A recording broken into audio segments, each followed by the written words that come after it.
Good evening and welcome into Twin State Sports. I'm Zach Seminar. If there was a game or two that you'd put on your upset radar on Thursday night, it definitely would not have been the Mississippi State Lady Bulldogs. MSU was in the friendly confines of Humphrey Coliseum, and they were slapped upside the head in a stunning upset by Missouri. Tigers played stride for stride with MSU all night long before taking control midway through the game's fourth quarter for their first ever win in Starkville. Henrielle Howard led MSU with 21 for the Dogs, who shot 39% from the floor, one of their coolest shooting nights of the season. Loss also snapped a 26-game win streak inside conference play for the fifth-ranked Bulldogs.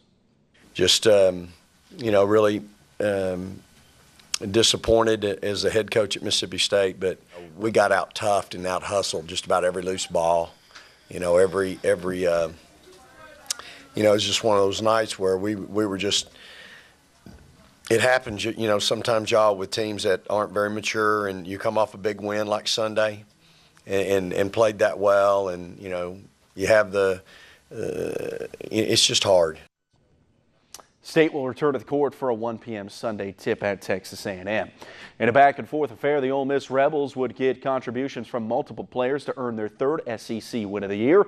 Crystal Allen scoring a team-high 23, while the Rebels got 18 more from Chandrika Sessom and 17 from LaKara Salter to salt away Vanderbilt after dropping a 12-point decision to the Commodores in late January. The win also ends a long 5-game losing streak in the SEC as the Rebs gear up for Georgia on Monday. But first, let's exhale after the big win.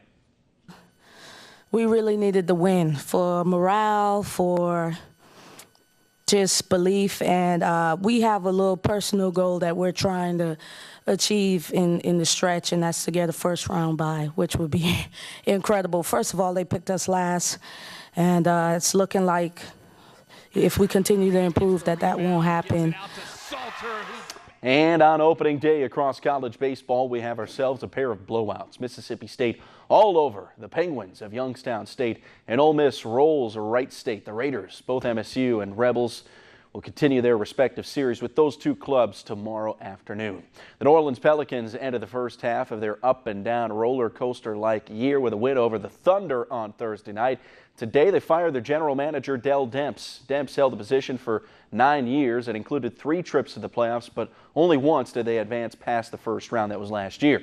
Pelicans owner Gail Benson, who also owns the Saints, has been upset over the Anthony Davis trade demands, and her belief may be that the outside forces are trying to push the franchise into decisions that don't make much sense for the team. Benson wants a quick and complete overhaul of the team, something Demps didn't deliver on in trade talks with the Lakers over the last few weeks.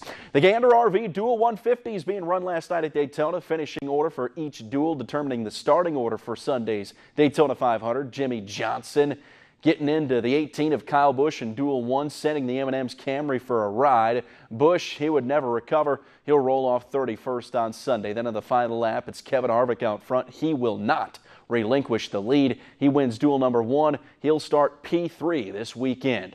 Race number 2 had a little bit more late race excitement. Final lap, Clint Boyer up front until the defending series champ Joey Logano goes from 4th to the front with some help from teammate Ryan Blaney. The 22 shooting to the top spot, but you'll see it here in the replay. Clint Boyer had some communication issues with his spotter, fails to grab a side draft off the 22, could have prevented the pass, and it's off to the checkers for Logano, who wins his first career duel in Daytona.